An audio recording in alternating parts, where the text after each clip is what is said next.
Greetings and welcome to the CCOF Foundation Food Safety and Organic webinar. We are delighted to have speakers from the Community Alliance of Family Farmers and Wild Farm Alliance with us today for the third installment of our Food Safety Modernization Act webinar series for organic agricultural professionals. In today's webinar, our speakers will review FSMA requirements, particularly of interest to organic growers, including manure, compost, animals, and water requirements. And just a note, today's webinar is supported through a USDA National Institute of Food and Agriculture Western SARE grant. If you're having difficulties connecting to the webinar, please call our office for support at 831-423-2263. Press 0 for the operator and someone will help you connect to the webinar. My name is Megan Donovan, and I will be your host today. I am a program specialist at the CCOF Foundation. My colleague, Jacob Guth, will also be online with us today. Jacob is CCOF's Food Safety Program Manager. Prior to his current role, he worked in CCOF's Organic Certification Department for many years, and he'll be online to answer questions related to organic certification and third-party food safety audits. Before we get started with the presentations, I wanted to review a couple of housekeeping items. We're happy to announce that this live webinar broadcast has been approved for Certified Crop Advisor Continuing Education Units, as well as CCOF Inspector Continuing Education Units. To receive credit for attending the webinar, include your full name and CCA certification number, if relevant, in the evaluation form at the end of the webinar. You must attend the entire webinar to receive credit. I also wanted to let you know how you can participate in today's web event. We're looking at an example of the GoToWebinar attendee interface, which is made up of two parts. The viewer window on the left, which allows you to see everything the presenter will share on their screen, and the control panel on the right. Within that control panel is how you can participate in today's event, so let's look at that. By clicking the orange arrow, you can open and close the control panel. From the View menu, you can set the control panel not to auto-hide when inactive if you prefer to always keep it open. The audio pane provides audio information. By default, you have joined the webinar via mic and speakers. If you prefer, you can join the audio via telephone by selecting phone call, and the dial-in information will be displayed. During the presentation, you can send questions to our webinar staff through the questions pane. Simply type in your question and click send. Throughout the webinar, we'll stop from time to time for questions and answers. As a final reminder, today's webinar is being recorded, and everyone will receive an email with a link to view a recording of today's event along with a PDF of the PowerPoint slides. So we'd like to encourage you to test out the questions pane. Write in, let us know where you're calling in from today and whether you've attended any of the other webinars in this series. And just to let you know, today's webinar will build off information that was presented in those previous webinars. So if you haven't checked them out, there are links on the CCOF website and you can take a look at them after the webinar. We will also be hosting a webinar similar to the FSMA 101 webinar on January 22nd. So I also wanted to note that we're covering 3 rather meaty topics in our presentations today with lots of details and really great information. And we also have a really good crowd out in the audience today. So I just wanted to say that we're going to try to get to as many questions and comments as possible. But if we don't get to your specific question, all of our speakers are open to having you follow up with them individually after the webinar. So if we don't get to your particular question, please take advantage of that and follow up after the webinar broadcast. So thanks again for being here today. And without further ado, I'd like to introduce our presenters. They're going to be kind of handing the presentation off back and forth, so we'll introduce them all at the beginning. We have Dave Runston and Kaylee Feiereisel from Community Alliance of Family Farmers. Kaylee serves as CAFF food safety specialist. She provides food safety technical assistance to farmers as they further develop practices to meet new requirements. And Dave serves as CAFF policy director. He directs CAFF policy work as well as food safety and water stewardship outreach. And we also have Joanne Baumgartner, the executive director of Wild Farm Alliance. She is author of many publications on the co-management of food safety and conservation, and she was also an organic farmer for over a decade, so brings lots of boots on the ground experience to her work. So, Kaylee and Dave, you're starting off first, so I'll hand the presentation over to you, and thanks to all of you for joining us this afternoon. Thanks, Megan. Can you hear me? Yes. Okay, great. So thanks everyone for joining us this afternoon. Excuse me, I apologize. Dave and I are both a little under the weather today, so hopefully our coughs stay in control during this presentation. So I just wanted to do a couple slides initially here to, well, first our acknowledgement and disclaimer that this is funded under USDA NIFA Western Sahara grants, so we thank them for the opportunity to provide you this opportunity. And then, as Megan mentioned, there were 2 webinars earlier in this season, or in this series, and the first was on kind of the 101 and the basics of FSMA, and then the second one was on the first part of the obligations that fully covered farms need to adhere to, and then we will finish covering the rest of the details today. Also, under this program, we are excited to be publicly releasing a set of 8 fact sheets pretty soon that will be freely available on CAFF's website and our partners' websites. And then also there will be hard copies, we're hoping, at the EcoFarm conference in a few weeks here. So we're excited to get those out. Those give a little bit more in-depth, like they dive into, okay, soil amendments, and there's just a fact sheet all on soil amendments and what you need to do for FSMA and for NOP to be in compliance with regulations.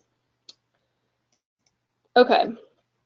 Now, if this is the first webinar you've been on this topic, I think you can still stay on and get a lot out of the rest of this, but you should know that what we're talking about today is only for farms that are considered fully subject to FSMA. And some farms are not. They have different levels of exemptions. But fully subject farms are those that have that gross over 500,000 in sales, which is adjusted into 2011 dollars, and farms that sell less than $500,000 in average adjusted gross sales, but they don't sell at least 50% to a qualified end user. So I'm going to go pretty quickly over this. I know there's a lot of terms there, but I can talk more about those if there's a high number of attendees that are confused about that. And I recommend you just check out the earlier webinars on that, because we go into what these details mean and really break it down. Okay, here's a little overview. We, in the second webinar, covered the topics in brown, and then today, in this last webinar, we will cover the topics in orange. So we'll start out with the biological amendments of animal origin, and then Joanne is going to talk a lot about different natural resources, domesticated and wild animals details. And then we'll circle back to water at the end. And then just to recap, because there have been a little bit of changes since our last webinar on these compliance dates, or just this chart in general. So the biggest farms, FSMA compliance starts in just a couple of weeks here at the end of January. However, the FDA announced that for all states, inspections have been pushed back a year. So even if the biggest farms have to be in compliance this year, FDA is not going to start inspections in any state until 2019. So that is a recent announcement. And then also the water compliance deadline was proposed to be extended another year in addition to the extension that was already put on it.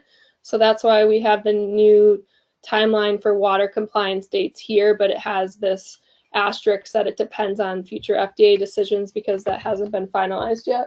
tell them if there's an outbreak there. However, while compliance dates for biggest farms start pretty soon, that doesn't, inspections start next year, that doesn't mean you can't, you are still subject to FSMA. You should still do everything and get ready and be prepared and be all good to go, even though you won't be inspected potentially until next year. They're firm that the compliance deadlines haven't changed, so still abide by and get ready for the law according to this first column of compliance dates. If there were an outbreak. And also, if your farm is linked to an outbreak, some farms have exemptions from FSMA, and if your farm is linked to an outbreak, your exemption can be pulled, and you can become a farm that's fully subject to all of FSMA. And then just a quick note here, importantly, in the creation of FSMA, it was formally documented that FSMA does not require covered farms or fully subject farms to take measures to exclude animals from outdoor growing areas or to destroy animal habitat or otherwise clear farm borders around outdoor growing areas or drainages. And I know Joanne will mention this later in her discussion about the different ways that it's documented how FSMA cannot supersede organic regulations, how they have to work in conjunction with each other, and you are not going to do anything in the name of food safety that would go against what you're required to do for organics. You have to still fully abide by organics, and you can abide by both and do them in harmony together. Okay, so biological amendments of animal origin. In this topic, as you might imagine, there's a lot of details here, and I'm going to try to keep this understandable little nugget of information, and then I encourage those of you who want to know more after this webinar to dive into future resources, the fact sheet we're going to put out soon, and other resources available. In FSMA, biological soil amendments of animal origin are classified broadly into two main categories. Those that are considered treated by the law, or the law considers some amendments treated and some amendments untreated. And this is important because there are different categories as far as when and how you can apply treated versus untreated amendments. In general, the thought process is that the untreated amendments have a higher likelihood to transfer pathogens to produce if they're not applied properly. And then also the law mentions that human waste is not allowed unless it meets EPA regulations for biosolids. And this is a FSMA detail here, but under organic organic regulations, human waste is not allowed. So if you're an organic farm, the human waste part of FSMA doesn't even apply to you. And then another just thing to bring up here is that FSMA refers to soil amendments as biological soil amendments of animal origin. And these examples would be compost, one that's manure-based, bone meal, blood meal, feather meal. You guys get the picture, I'm sure, just animal-based, different amendments that farmers use. Okay, so I realize there's a lot going on this page, and I don't expect you and don't want you to try and read through this flow chart here on the slide, but this is part of the fact sheet I mentioned, and we have a bigger version of this on the fact sheet and a more explanation as to what's happening. But essentially, you have to figure out how every soil amendment that you use that's animal-based, how you can use it under FSMA. So, for example, I'm going to go to the next slide here because it breaks it down a little bit better. Basically, amendments fall into 4 different categories. The highest rating amendments are those that are considered treated, and you can apply this amendment to your crops in any manner up to harvest, so 0 days before harvest. Some amendments are considered treated, but they don't pass certain microbiological tests, so they have to be applied in a way that minimizes the potential for contact with covered produce. I have put some of these phrases in orange here because there are very minute differences between these different rating categories, and it's easy to miss like what's different between these categories when you first look at them.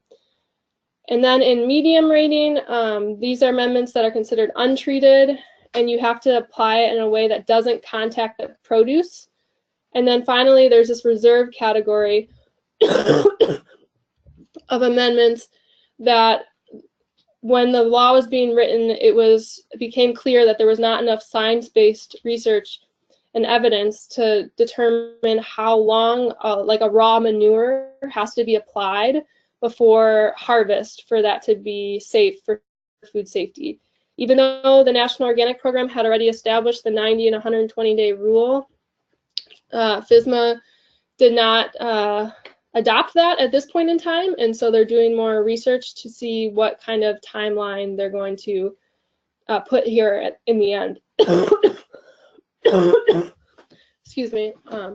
Yeah, at first they proposed a year, and then the organic farmers said, no, a year isn't going to work for us. And so then they proposed 9 months, and people said 9 months isn't going to work for us. So then they decided, okay, we'll do research and figure out what the exact amount of days.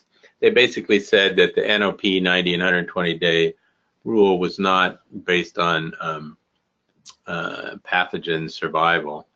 And so therefore they wanted to investigate that. Are you going to give some examples of these different? Yeah. Thanks, Dave. So another component to consider for soil amendments is that if you're making, let's go back actually. So on here, the very first question is, did you buy the product? If you and the answer is no, we made it on farm, you have to use the static composting or turn composting requirements for time, temperature, and turning. And then you have to make sure you keep a documentation of them, and that would allow you to apply them in the highest rating manner. However, for the vast majority of soil amendments of animal origin, I imagine many farms are buying them. So if that's the case, you would have to get the certificate of conformance from the supplier. Excuse me, I'm sorry. And then figure out which criteria the supplier meets to be able to know how you could apply it. You want to cut it up?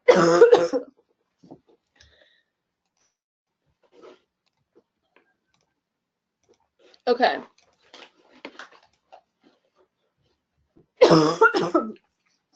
So that gets us to this slide on the requirements for purchase amendments.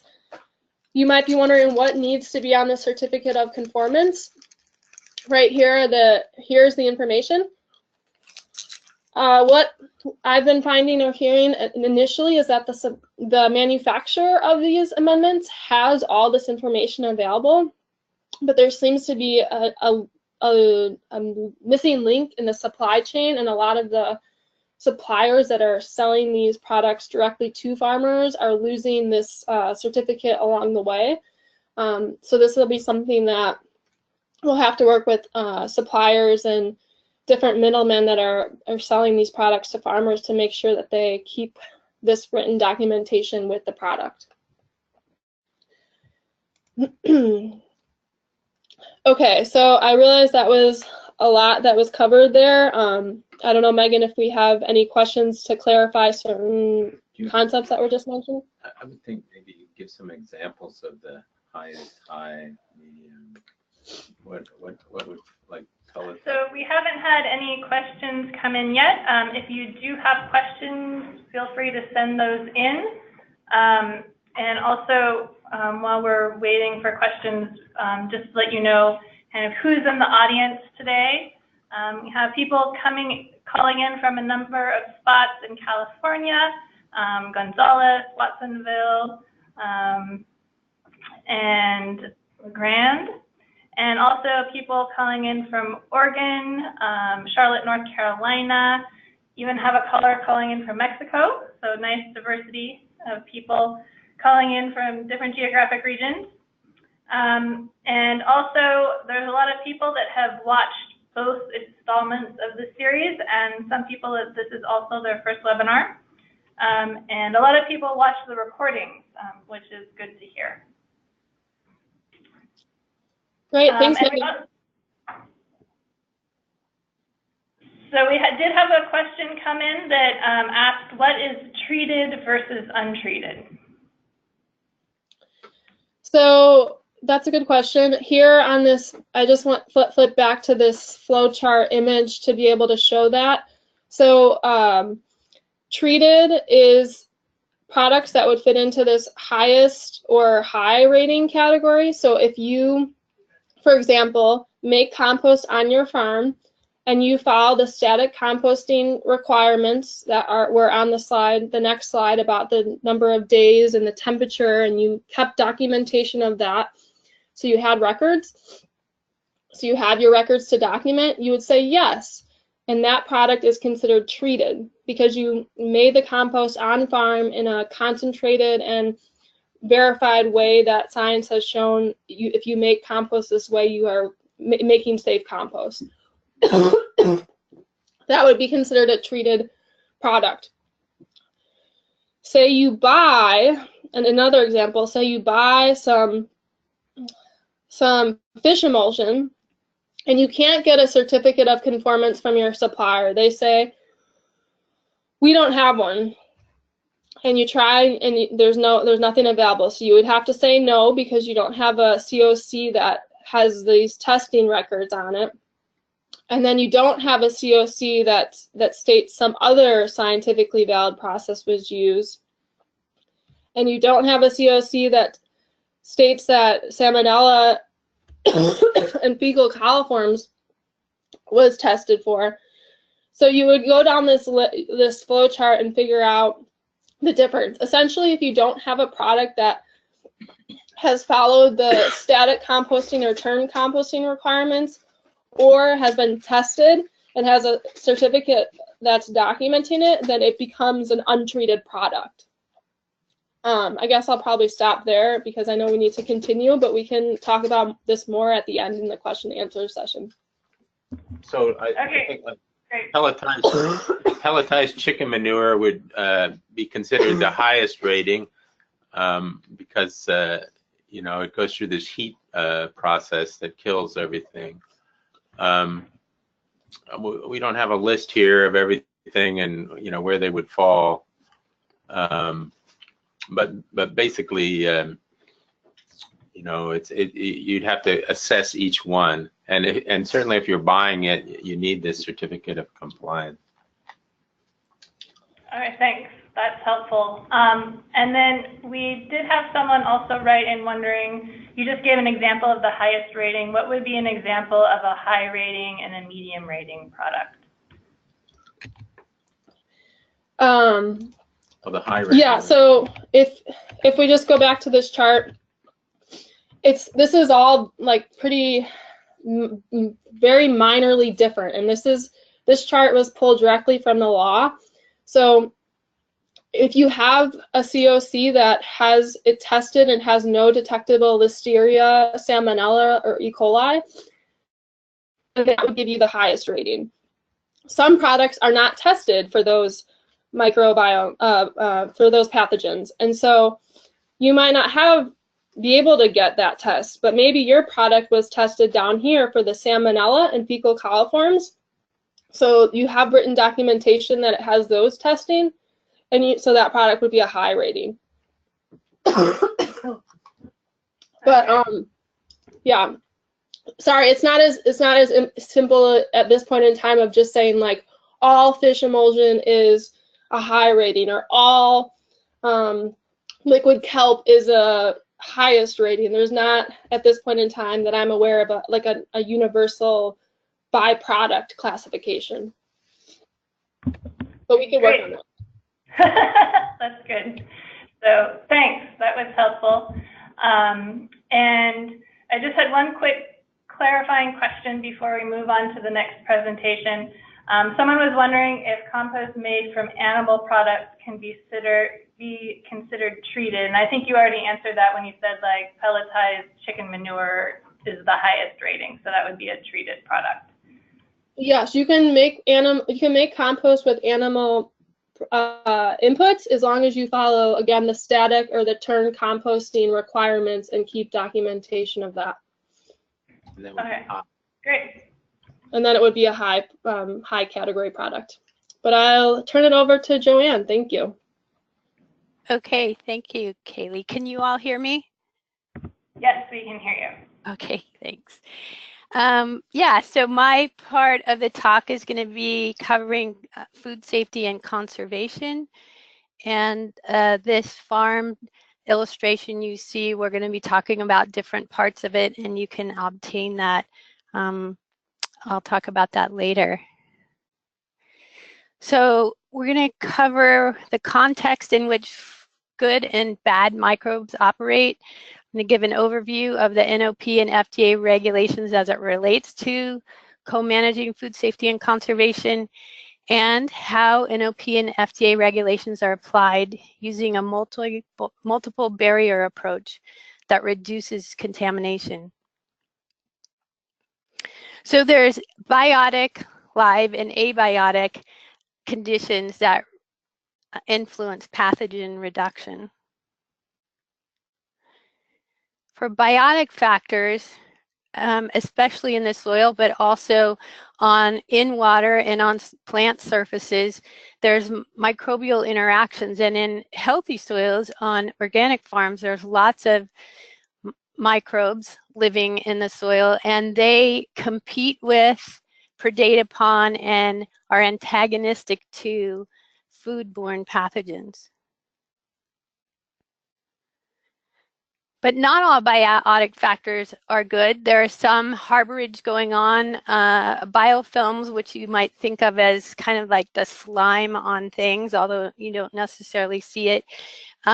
It's bacterial communities that hold moisture and can harbor Salmonella and or other kinds of microbes. Amoebas will eat bacteria and other pathogens, and they don't necessarily kill them. And these pathogens can be in algae. So having a pond like you see there is not a good thing. It's much better to have clear water, and it wouldn't be supporting those pathogens. Sunlight is amazing for a multitude of reasons. We wouldn't be here without the sun, but it helps to desiccate pathogens, and the UV radiation kills pathogens. That can happen on the surface of soils. Again, it can happen in water, shallow water, and on plants. So pathogens like the same kind of factors pretty much that plants like. So they don't like a lot of salt in soils. They like average pH 6 or 7. They like nutrients. They do better with nitrogen and carbon. They like temperatures that plants like, but they can survive in freezing temperatures. Usually the only way that a freeze will kill them is if there's a freeze-thaw kind of cycling that can get rid of pathogens. But there's pathogens in frozen ground that was deposited years and years ago. They like moisture. They like microscopic niches, like clay particles have lots of little sites for microbes to exist. All kinds of microbes, good and bad. So as Dave said, and Kaylee, we're talking about how pathogens persist in the soil, and we did a lot of analysis on this and shared that with FDA too, encouraging them to really figure out what is going on with pathogen persistence, because as you can see here, there are some pathogens like Salmonella that might only exist 7 days in some soils, and others almost a year. So we really need to know more about what are the factors involved. And some of those abiotic conditions I mentioned, like the clay content and the salinity content, the nutrient content, help to determine that. So there's all kinds of conservation practices that help to reduce pathogens. Like I've been talking about soil microbial biodiversity, but there's also conservation practices that address water movement and pathogen movement through water, vegetative conservation practices that help, and animal management practices that help. All of these conservation practices in the dark blue boxes specifically help with food safety. Grass waterways, riparian buffers and wetlands are helping to filter pathogens in water. Compost and cover crops build that soil microbiological diversity. Windbreaks and hedgerows can intercept pathogens blowing in the air. These same cover crops and grass waterways and windbreaks and so forth do so much for us, for our food and for the environment, as you can see here, from nutrient cycling and water holding capacity to groundwater recharge and pollination, pest control services. So bacteria, there's a lot of bacteria in us, and there's so much that it would fill this half-gallon jug. So there's lots of really good bacteria out there in the world. What's interesting is those bacteria are tiny compared to the human cells, so there's 10 times more of them in us than us, which is amazing to think about. So it's a web of life, and they are a part of it, and it's not all bad. Obviously, we're talking about the bad ones today. So how, we've heard that produce can make people sick. And in fact, a few years ago, the CDC published this report that said 46% of illnesses are attributed to produce. And when I first heard that, I was like, oh no, poor farmers, this is terrible. But then as you break that down and really understand what that means, contamination could come from the farm, but it could be that there was contamination during processing or storage or shipping, or somebody sneezed on something in the store, or your partner just prepared a chicken on the cutting board and you didn't know it, and now you're cutting this tomato. So there's all kinds of ways that they came up with that number. And then specifically CDC, they're always trying to figure out, when a couple people, at least a couple people get sick, they start to track where that illness came from. And only 40% of the time can they actually figure out the causes. So 60% of the time they don't know. But of the 40%, they said between 98 and 2008, 5% might come from the farm.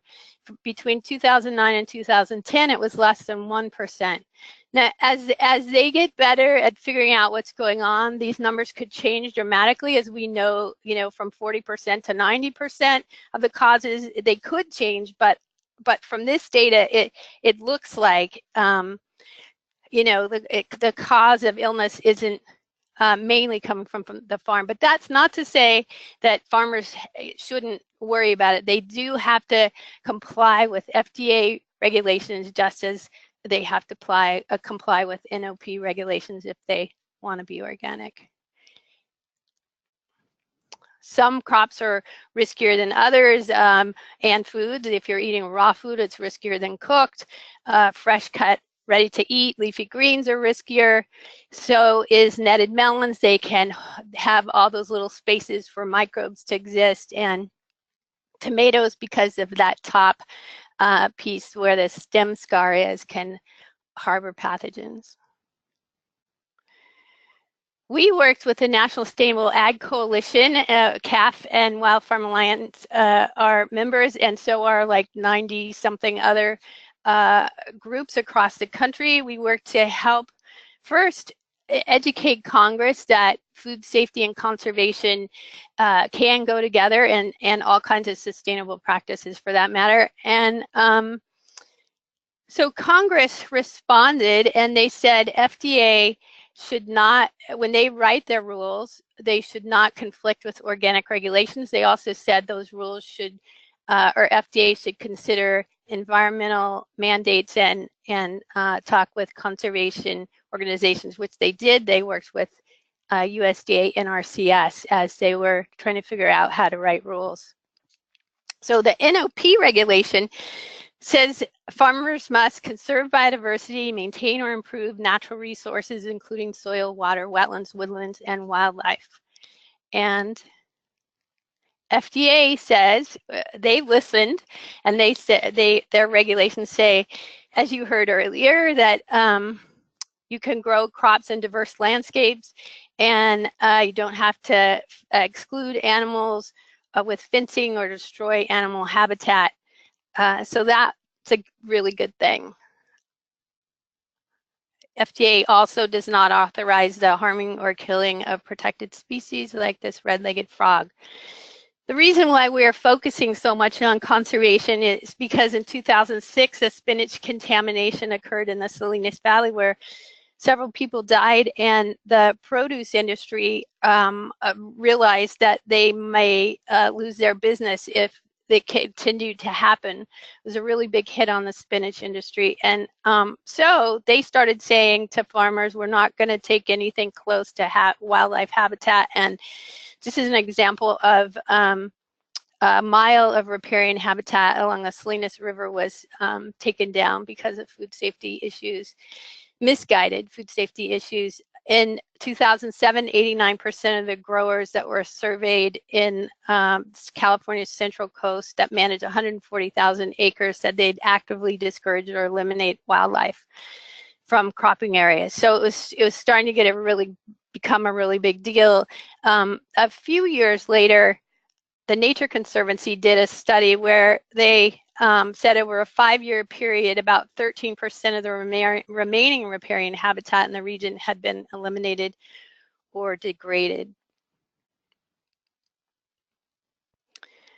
So FDA says you can have animals around, and they say if you have domesticated animals that you must develop a system that adequately controls their excreta and litter. And yeah, and so you can have these working animals around, and not just livestock for production value.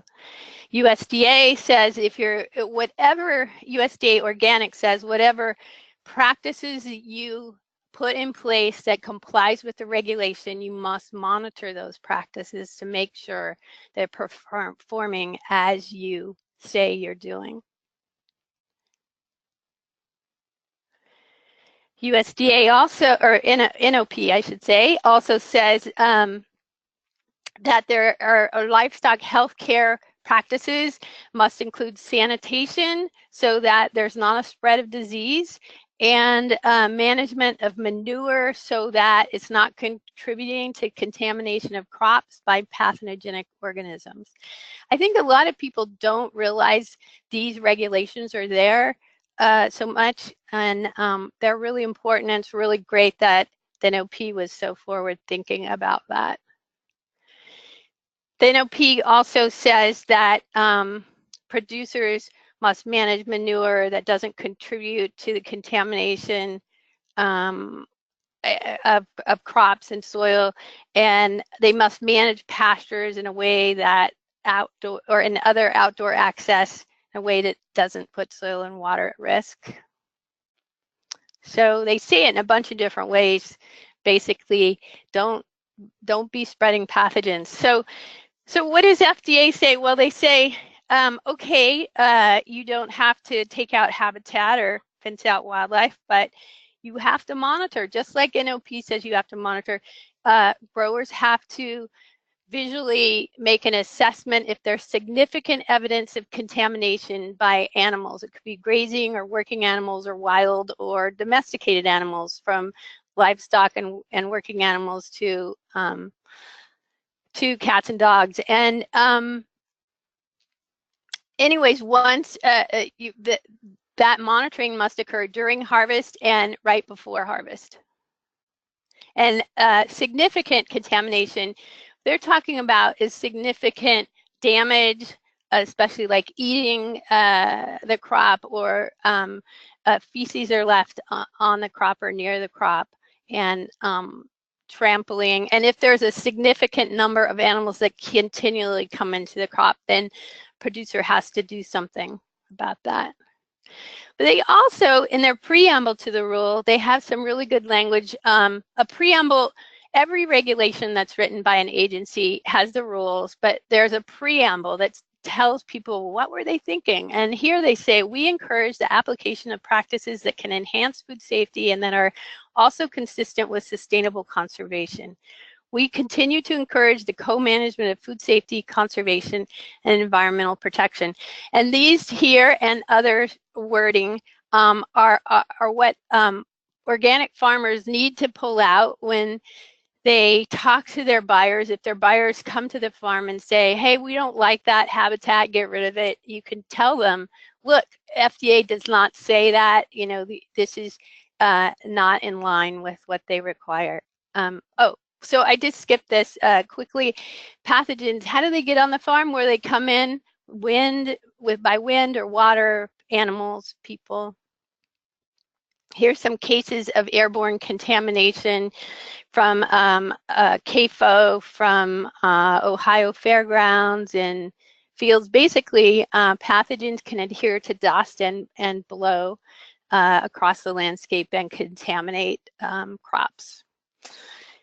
This is recorded outbreaks associated with irrigation water. Now, the outbreaks are actually where illnesses are recorded, and they trace back not just at what farm it came from, but you know, where on the farm. Like, was it a pond, or was it the well water that was accidentally mixed with dairy manure?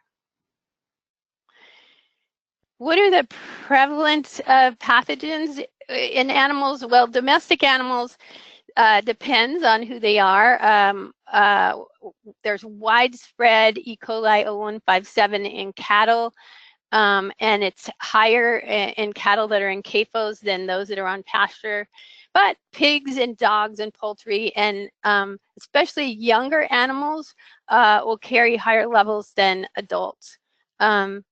Salmonella, poultry are known for that more so, and pigs, but cattle and other livestock can carry that.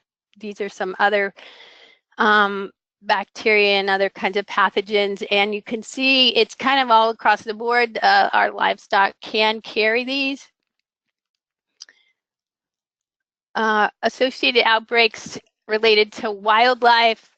So that's where, like, this top line shows spinach, the E. coli 0157 it was the same DNA fingerprint that made those people sick and die that were found in non-native feral pigs in California. And what's interesting, though, is not everybody agrees. Everybody agrees that it was found in feral pigs, but it was also found in some nearby cattle, and it was also found in the water. And so the researchers don't all agree on how that spinach got contaminated, but they do agree that there was a lot of E. coli in that area. There's some situations that are more risky than others. So like this picture with blackbirds and the cattle. Remember, the cattle carry lots of E. coli 0157, H7. And so it's not a good thing to then have those blackbirds come over to your farm. You wouldn't want to attract them, but there's other issues too. You can see dumps and compost piles. Oops. So E. coli 0157 H7 prevalence in mammals and birds, usually it's low, 0 to 2% on lots of wildlife populations. It really depends, though. There are some, like feral pigs, that they eat other animals feces, and sometimes crows do too, and so they can have higher incidences. And then these birds that are associated with cattle can also have higher incidences. You can see that for the most part, deer have low incidence. Now, when we look at Salmonella, there's one study where deer there was 7% of the numbers had Salmonella, but it turns out that they were associated with sheep on the same range that had the same level of Salmonella. So it depends on where these animals are or who they are. Like pigs, again, they have lots of Salmonella potentially, and it's just because they like to eat everything. Then amphibians and reptiles, they carry pathogens. They carry lots of Salmonella, but it turns out that they're not all that Salmonella probably makes us sick. There's some, I think like 20-something% of the Salmonella that we know that these animals carry do make us sick, but the rest of it we've never tested. So just to be on the safe side, we say, yeah, they could be carriers. But again, I would imagine a lot of it has to do with where they are, what kind of landscape they're living in, if they are carrying the pathogens that make us sick. Some more Campylobacter and Cryptosporidium. See, there's feral pig again. This is actually, you can't exactly tell, but this is showing two different pathogens. Over on the right bottom, you see those stars, and that means Cryptosporidium. And so you can see feral pigs that show up here again. And so really, of all the animals out there, you really want to make sure that feral pigs are not coming into your farm. But other animals, basically any kind of feces, you need to make sure that isn't contaminating the crop, as I mentioned earlier. What's interesting, though, is that biodiversity loss increases pathogen prevalence. At least in this preliminary study, they showed how when biodiversity was present and there was lots of different rodent species, they don't sleep together, they don't share food together, and they don't share pathogens. So those rodents all have low levels of pathogens. Whereas when there wasn't biodiversity, it's pretty stark landscape, but deer mice can survive and thrive in that situation, and their populations grow. They don't have any competitors. They share food, they sleep together, and they share pathogens, and their pathogen levels are really high. And this is found not just in food-borne pathogens, but like in hantavirus and Lyme disease, they've seen the same kinds of relationships with biodiversity. Not to say that it's always the case, but in general. A couple of years ago now, a comprehensive study was done looking at data that's been collected since that's been spinach contamination in 2006, and lots of data has been collected. And basically, they had these conclusions. The absence of natural vegetation did not contribute to pathogen reduction, and cleared land resulted in increased pathogen prevalence over time. So I mentioned I wanted to go over this multi-barrier approach to minimizing food safety. And there's four different parts to it. Keeping pathogens from entering the farm. Once the pathogens are there, how do you make sure that they're not contaminating the crops? Whether it's something non-livestock related, or number 3, if it's coming from livestock, make sure it's not contaminating the crops. And then keep pathogens from moving out from the farm into the wider landscape if they are already there. So having neighbors like this is a problem if you're going to grow spinach right next door. what FDA says is that farmers have to make an operational assessment to identify farm risks like this. So NOP says that if you're growing a crop like a perennial crop, any kind of perennial crop, you need to have some kind of biodiversity there, and it could be hedgerows, it could be a windbreak, and both of those conservation practices will intercept dust, pathogen-laden dust, which is a good thing. So, and it helps to address FDA's concerns. There's, as I mentioned, water can bring in pathogens, and this chart shows all kinds of ways that water can be contaminated directly from livestock and wildlife leaving their feces right in the water, but it might come from runoff from where they are in the landscape, which then might go directly into the water. It might infiltrate into subsurface flow, then get into the water. There's also human sewage that could be contaminants. As I mentioned, pathogens can adhere to algae and detritus. They can adhere to soils and sediments. So it's really the best thing is to keep your animals healthy as much as you can and be cognizant of how water can be impacted. So here's an example of what you don't want to see if you're going to be irrigating from this water.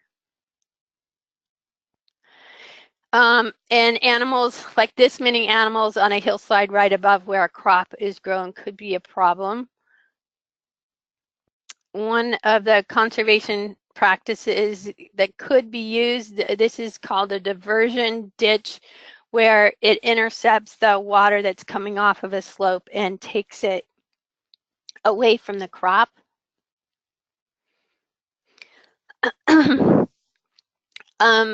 Wetlands can also help to filter pathogens. They actually, lots of cool studies that show how they do that. And it turns out the NOP requires that if there's a wetland on a farm, that it is maintained and or improved. FDA, you know, you have to make sure you know do this operational assessment to know what's coming into the farm, and having runaway livestock and or a pack of dogs is not a good thing. But they say, you know, if that continually is happening, you need to have a system that adequately controls that. And it's harder sometimes to keep out wildlife. And so then again, there has to be a way to make sure that that crop isn't getting contaminated by monitoring during the crop's growth and afterwards, and right before harvest. So the second barrier is once that, like if you know there's an area that's continually contaminated or other contamination areas on your farm, you want to think about where to situate crops, that especially crops that are grown raw, that are part of this food safety or FSMA produce rules. So avoiding flooded land is a good thing. If you can't do that, it's a good idea to institute a waiting period after flooding before replanting, and FDA says that you shouldn't harvest and sell anything that is reasonably likely to be contaminated. So avoiding other types of contamination, areas where the contamination is higher, be good. In those situations, maybe it would be better to grow livestock feed or put pastures in there. Also, you wouldn't want to grow some spinach underneath those birds on that telephone pole, especially if they just came from a livestock operation.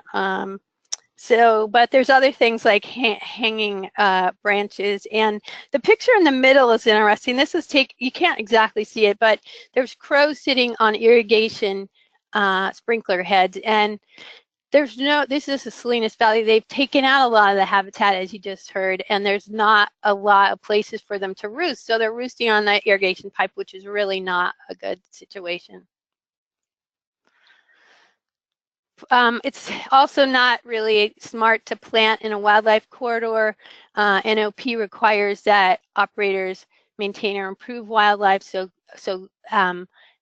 keeping those corridors open is a good thing, and also then they won't stray and come into the crop and contaminate it. So this monitoring, as I mentioned already, you're probably going to, if anything, I hope what you leave with is that crops have to be monitored for significant animal signs during the growing season and right before harvest. So once contamination is found, some growers will establish a no harvest buffer around that contamination, but they wouldn't have to. They could take excuse me, take that contaminated part of the crop out and dispose of it properly. The key is to not harvest anything that's contaminated and make sure that you know later when the harvest is happening where that was, if you don't remove it right then and there.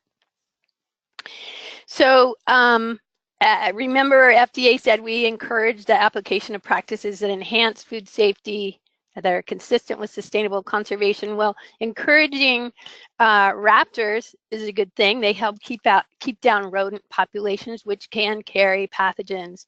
And by encouraging raptors, you're also complying with NOP to maintain wildlife and improve their condition. Sometimes fencing has to be used. Remember, FDA said they do not require fencing, but obviously, if the crop's getting eaten and you're losing money, you need to fence. Sometimes farmers use homemade kind of fencing, like this double electric deer fencing. They can, below that on the left, they could use this plastic fencing. Ground squirrels don't like to go where they can't see over, so that may deter them. I'm not sure about rabbits, but over in the top right, electric pig fencing can work. You have to make sure that it's electrified always.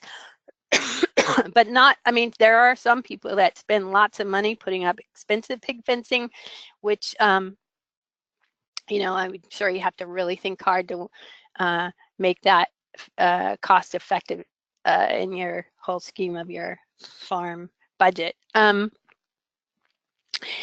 kinds of ways that if you want to make sure that if there are rodents or any kind of animals coming onto your farm, you don't want to attract them and then have them moving out into your crop where they might contaminate. So removing coal piles is a good thing, and taking irrigation pipe off the ground so that rodents aren't in there living is also smart. I said this, I'll say it again, intercepting waterborne, windborne pathogens. There's these different conservation practices that really help to make the farm more food safe, more supportive of NOP regulations for supporting wildlife. One of the things that NOP says is organic operations must manage manure, other outdoor access areas in a manner that doesn't contribute to contamination of crop, soil, water. FDA says keep domestic animals out of water sources. So this is not a good thing. What you're seeing here, if this was an organic farm, any farm, especially organic farm, be bad news if you were irrigating out of that water or with that water. So NOP says that you have to manage your animal materials. So this picture on the left is not very smart, putting out, say that is manure and it's blowing onto your recently irrigated crop. There could be contamination there, or if a manure has been applied recently and then the field is irrigated soon after, there could be runoff that, yeah, that's not a good thing. As you know, Kaylee already mentioned that there's a waiting period between applications of manure and the next harvest as a requirement by the NOP, and FDA just says, yeah, that's a good idea. They haven't come up with any exact regulations about that. Cover crops compost help to reduce soil pathogens because it's increasing soil microbial diversity. It's better to use treated compost as opposed to raw manure. Green waste can be used, but you have to be careful. Sometimes there, when people mow their lawns, there's dog feces on them. And so this is a third barrier, which is thinking about, okay, if there's livestock on the farm, how do you avoid contaminating a crop? So you don't want to feed livestock right next to a crop or have their watering trough or salt block right next to there.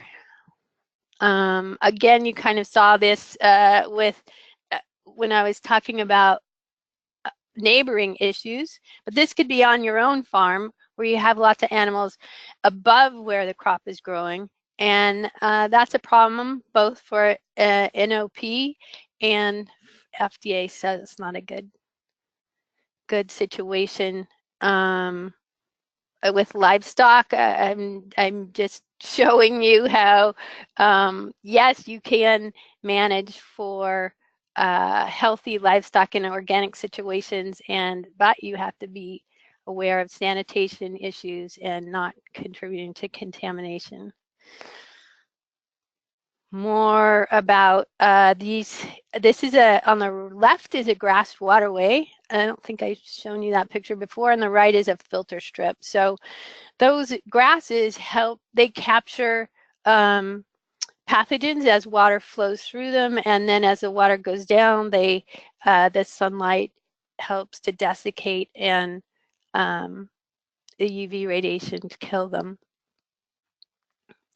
Guard animals can be used, as can weeder geese. There just has to be a system to make sure they're not going to be contaminating the crops. So can draft horses. Then the last barrier is preventing pathogens from leaving the farm. So placing manure and compost away from waterways is a good thing. Using vegetation like these grasses, but also these tall riparian trees help to intercept pathogens before they get into the waterways. And these practices also help to maintain wildlife. Sediment basins can be used, which captures runoff coming off of a farm so that it won't go into the natural waterway. And this is a couple of publications that we've put out. The one on the left, Farming with Food Safety and Conservation in Mind, and the one on the right, we worked with CAFF on both of these. The one on the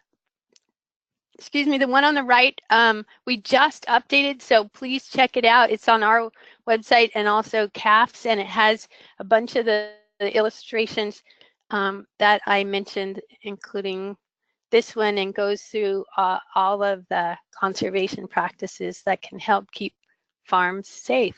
And that's all I got. Thanks. All right, thank you, Joanne, for a really thorough presentation on balancing food safety and conservation on farms. So if you have any questions for Joanne, we'll take a couple questions now. And so feel free to write them in. While we're waiting for people to write in, we had a question that came in for Kaylee and Dave about the soil amendment. So why don't we address that now, and then we'll get back to questions for Joanne. So they were wondering whether OMRI or WUSDA has considered listing the inputs as having COCs available for them for soil amendments that are available for purchase. So Kaylee or Dave, if you have an answer to that, feel free to jump on. That's a really good idea, and I haven't heard anything about it, but something we can look into. It would certainly be helpful if there was something like that available. Great. And then we also had one other compost-related question. Are there disallowed composting methods that would still make the final product considered raw under FSMA?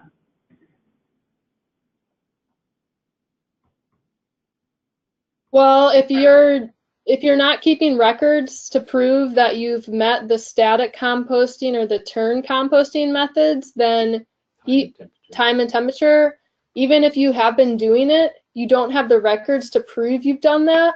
So based off of FSMA, that product would not be considered treated. So that would be one way that could happen if you don't have records to prove that you've been following the validated processes.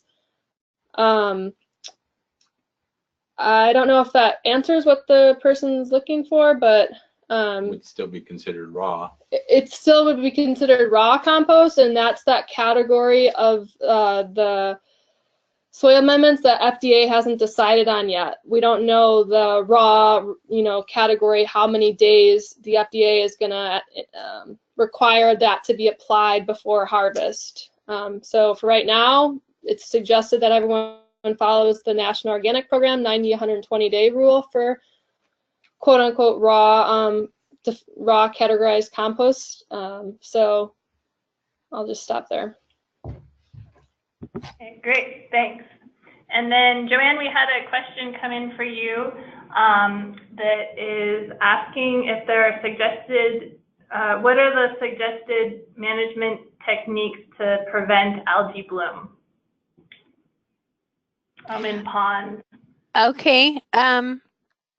Well, algae bloom is happening because there's excess nutrients, and it depends on how long that has been, nutrients have been going into the pond, as to how easily that is dealt with.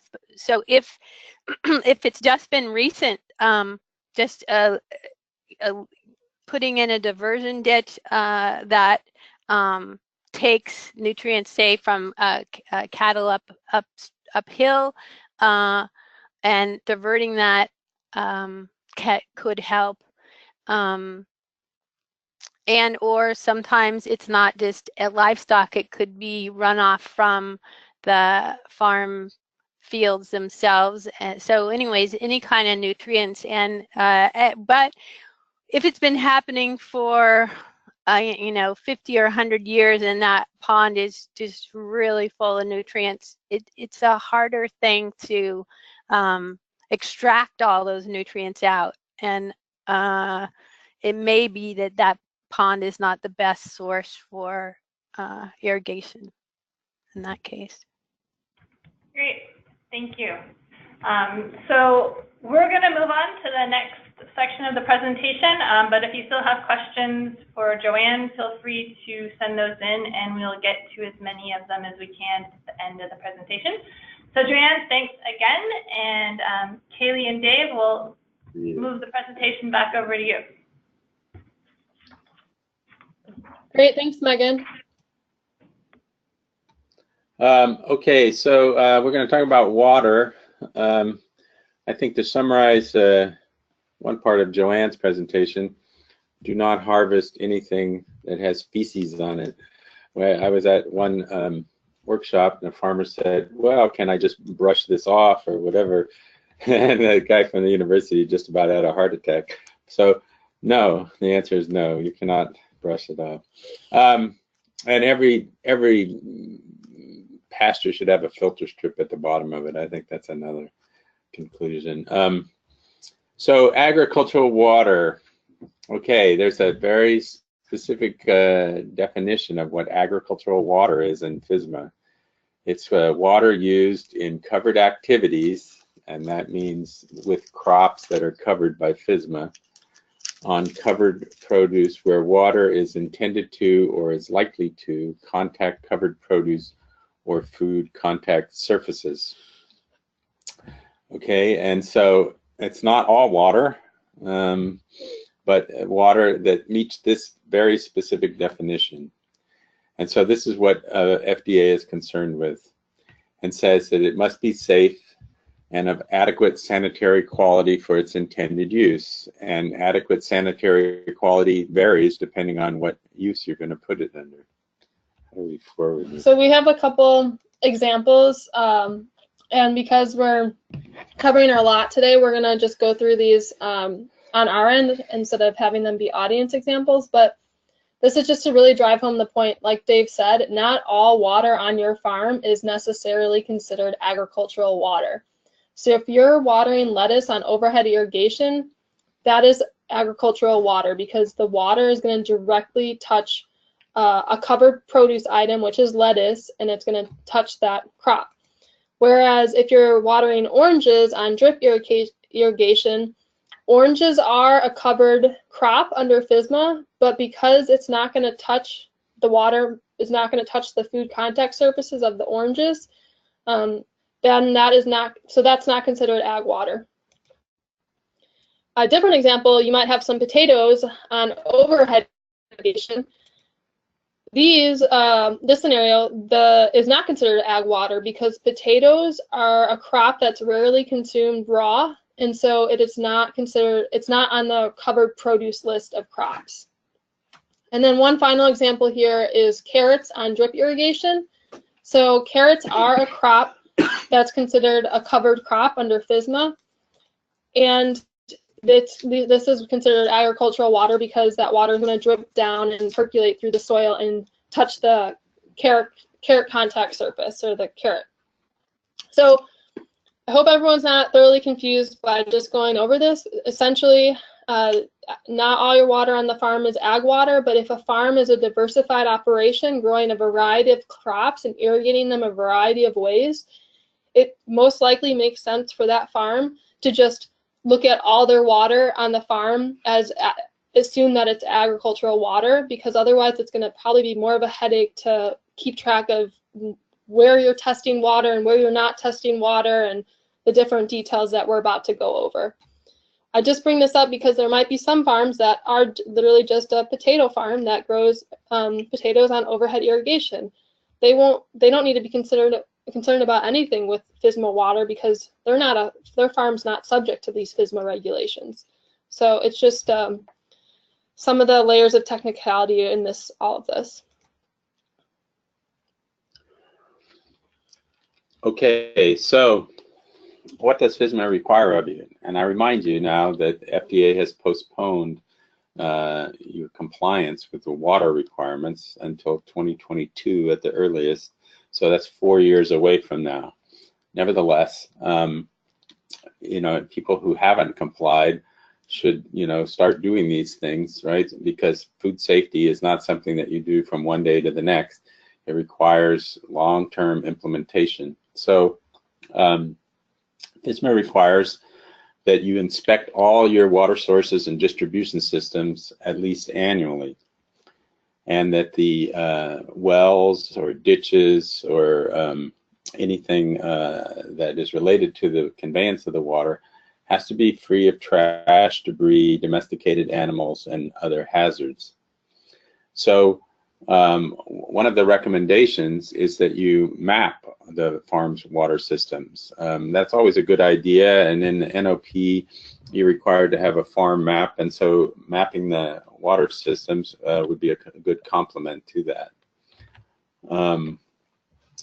the FSMA divides the water into basically production water and then harvest and post-harvest water. And the standards for harvest and post-harvest water are higher than what they are for production water. And this is because in production, obviously, pathogens will die off, but in the harvest and post-harvest, there's a very limited amount of time for die-off, and so they want the water to be essentially clean.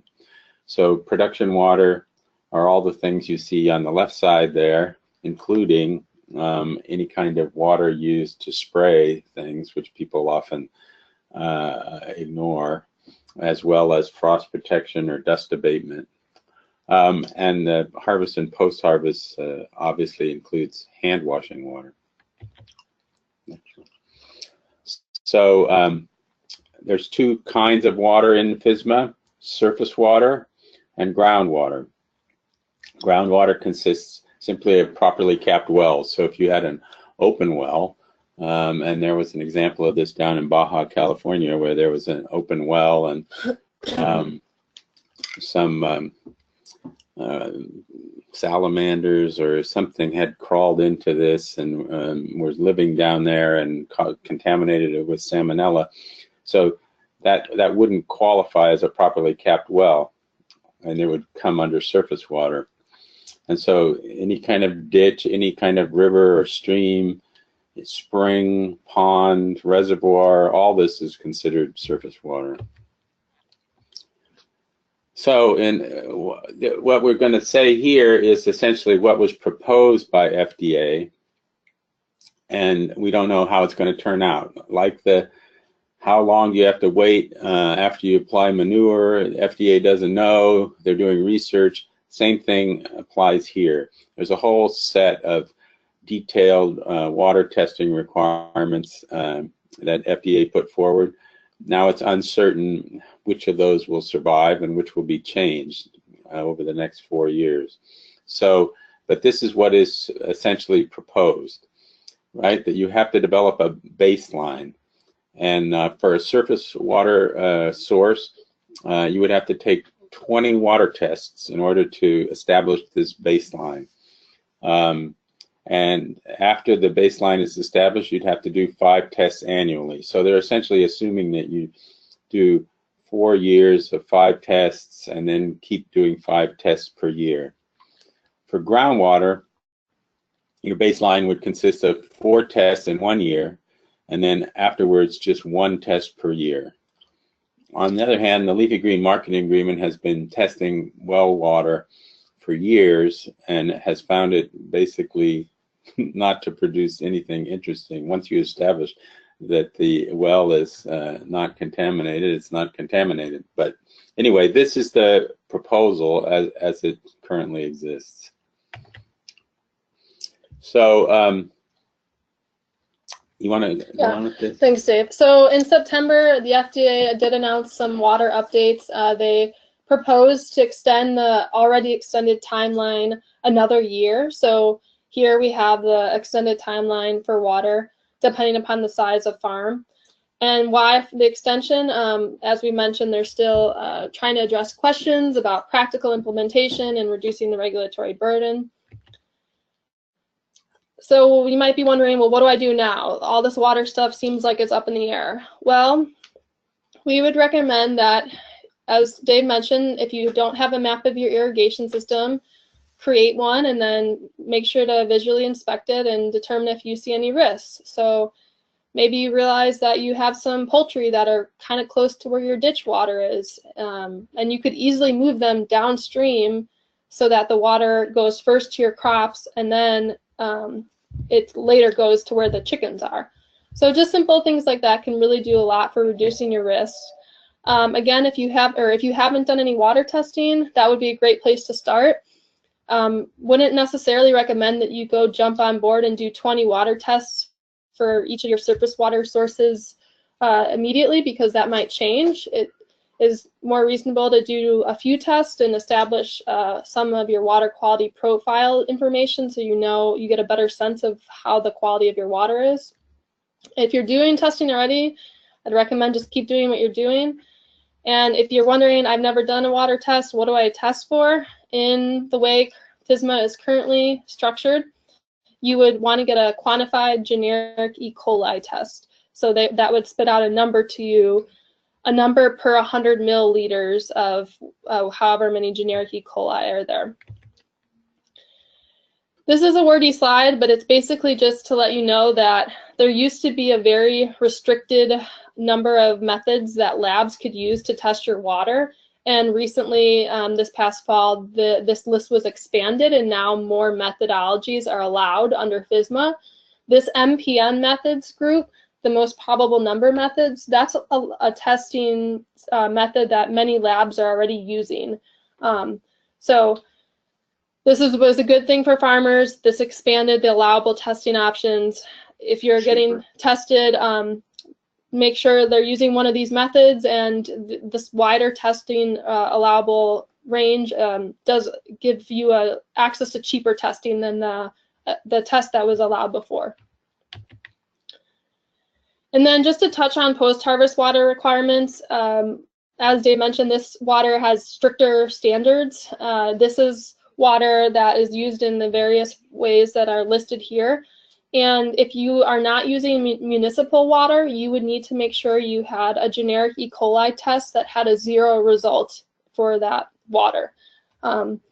Since the product is so close to going to the end consumer and there's not a lot of time for die-off, there's serious likelihood that if the water is contaminated, somebody might get sick from eating that product.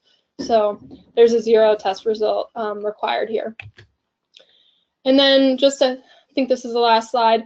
Also in the post-harvest arena for FSMA regulations, you need to consider what type of equipment you're using and how and when you're cleaning it and maintaining it. And then FSMA does have some language here that says when necessary and appropriate to sanitize all food contact surfaces. So this is just something that's important to consider, especially for organic farmers, because there are various types of sanitizer products, and some of them are not allowed under National Organic Program regulations and some are. So if farmers are going to use sanitizers on equipment, they need to make sure they're using ones that are allowed under NOP. And then lastly, here's a link at the bottom of this slide, and these slides PDF will be sent to you all, but there have been some water roundtable discussions on this because this is a very complicated and yeah, the topic that needs a lot more work for the requirement for the regulations. And in February, there'll be another meeting. But in October, they were working on some options for resolving some of these water issues with the regulations, and they're trying to approve alternatives and potentially replace the quantitative requirements, such as having to get 20 water tests or 5 water tests with qualitative standards. And they're also looking at current private industry water quality standards to see and just really gather research so that whatever the final regulations require is science-based. So that was a whirlwind, I realize, but water is really a work in progress still. So we didn't want to spend too much time getting into the nitty-gritty on water because these numbers of tests and types of tests might change. So that's just an overview. And if you want to dive deeper, I recommend there's Produce Safety Alliance grower trainings that go into this more in depth, and you could reach out to myself and others. I'm happy to talk more in depth about this if you'd like. Great, thank you very much for that overview. And we've had a couple of questions come in. One was wondering how a rice crop is categorized. And the person that wrote in said that anywhere from 5 to 8 tons an acre of raw manure is used in the spring.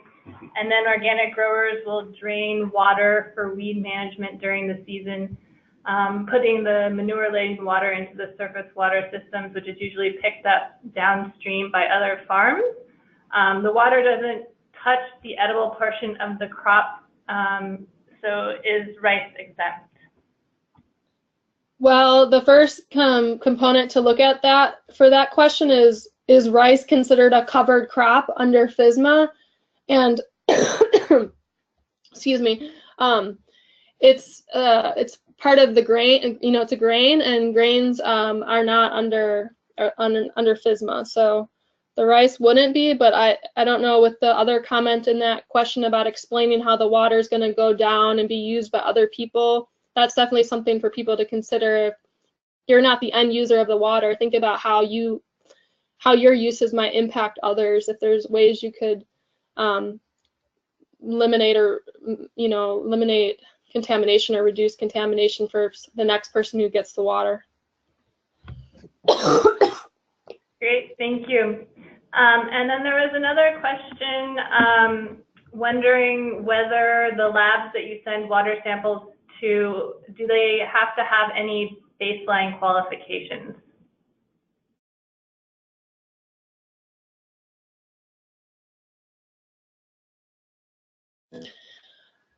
They have to be a certified lab. I don't have like the name of the exact certification off the top of my head. I don't know, Jacob, if you have any knowledge on this. I know for our third-party food safety standards, they have to be ISO 17025 accredited. Okay, great. Yeah. Thank you. So we're going to open up to questions for all speakers. So if there's any other questions for Joanne, feel free to write those in. And we did have a question come in for you, Jacob. Someone was wondering whether if CCOF inspectors be monitoring to FSMA standards for, or just to the NOP. And yeah, just to follow up on the accreditation for the water testing labs for FSMA, that I'm not sure of off the top of my head. So we'd have to look and get back to people about that. FDA, the way they structured their rule is significantly different than the way the organic rule is, where in the organic rule, the USDA accredits or deputizes third-party certification bodies to go out and be the boots on the ground verifying compliance for organic regulations. FDA, on the other hand, has decided to work with their partners in the state departments of ag to hire and train auditors and inspectors to do the FSMA compliance work. So currently, CCOF or other organic certification bodies or even food safety certification bodies cannot do a FSMA compliance audit. So we do audits to other food safety standards that help with that FSMA, and you could talk to me about that offline, but currently we will not do FDA FSMA audits. All right, great, thanks for that clarification. And there is another question came in wondering whether compost tea is considered a manure product. And I'm assuming with that question that there's being manure added to the compost tea. So Kaylee and Dave, do you have any insight on that? Well, compost tea is Jacob actually has some pretty thorough experience looking into this for FSMA. Sorry to put you on the spot, but.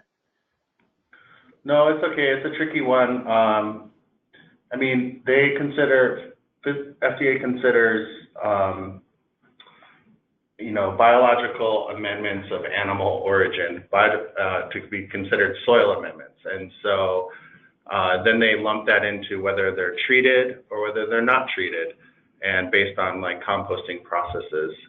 So when you make a tea from compost, you can decide whether or not you want to test it and have it be, to try to get that high rating of a treated biological soil amendment of animal origin.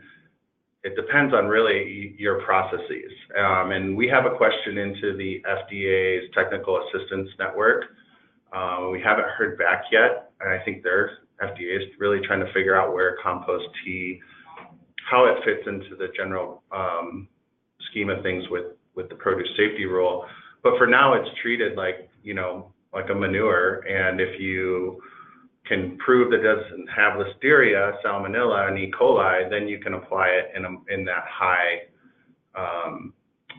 manner, like where maybe say treated chicken pelletized manures can be that way.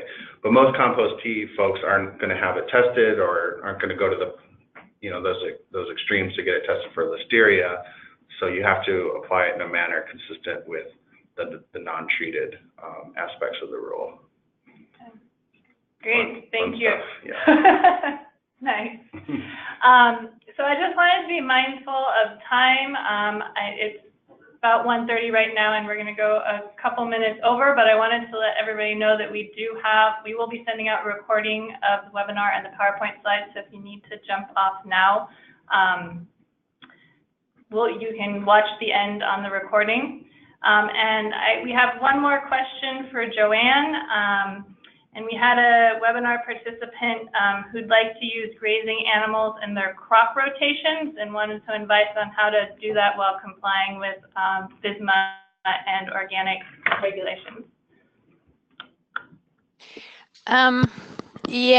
Let's see. That can happen.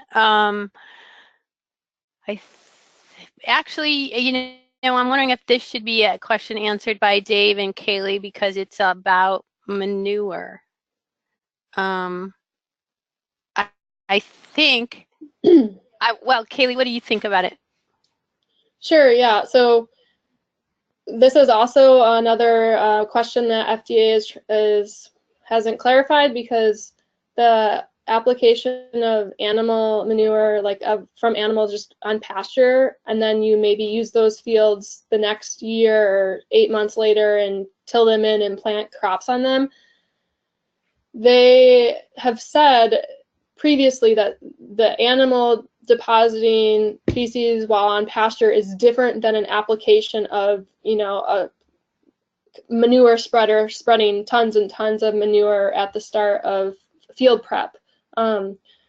So at this point, I would say from what we know from FDA, I would take records of when you're going to have the animals grazing in an area, take record of the last day they were on that ground, and then the first day that you start harvesting from that ground, and follow the NOP on the different processes you should do there. All right, great, thank you. So I think we're going to wrap things up for now.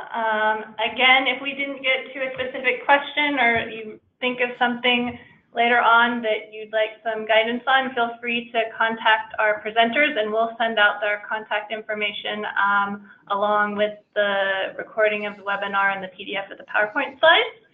So thanks again to Dave, Kaylee, and Joanne for taking time to be with us today. I know they all have a lot going on, and Jacob as well. So thanks for sharing your expertise with us. And I just wanted to go through a few additional resources. As we've mentioned earlier in the presentation, CAFF, Wild Farm Alliance, and CCOF all have great resources on their website on food safety. If you are looking for the actual text of FSMA, there's a link there, and also the National Sustainable Agriculture Coalition has a really good flowchart to help people understand where they fall in FSMA compliance. So if any of the growers that you work with are kind of confused, that's a good resource to use. And there's also the links to the past webinars that we've had in the series, and we'll send those out in the email as well with follow-up. And we have some upcoming events.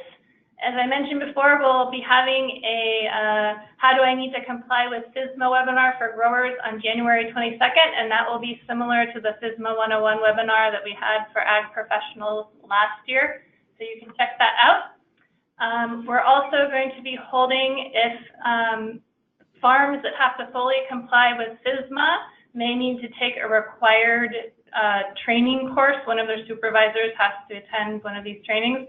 So the CCOF Foundation will be holding a number of those in 2018. The first one will be at March in the Fresno region. It'll be offered in both English and Spanish, and then we'll be at various other locations throughout California this year and the beginning of next year. And if you're in Sacramento in February, it's the CCOF Annual Meeting and Conference, and this year's theme is Organic Hotspots. So thanks again. We enjoyed having you with us this afternoon, and please fill out your evaluation form. If you would like to receive continuing education units, please include your full name and your Certified Crop Advisor certification number if you're a CCA. So thanks again, and have a great afternoon.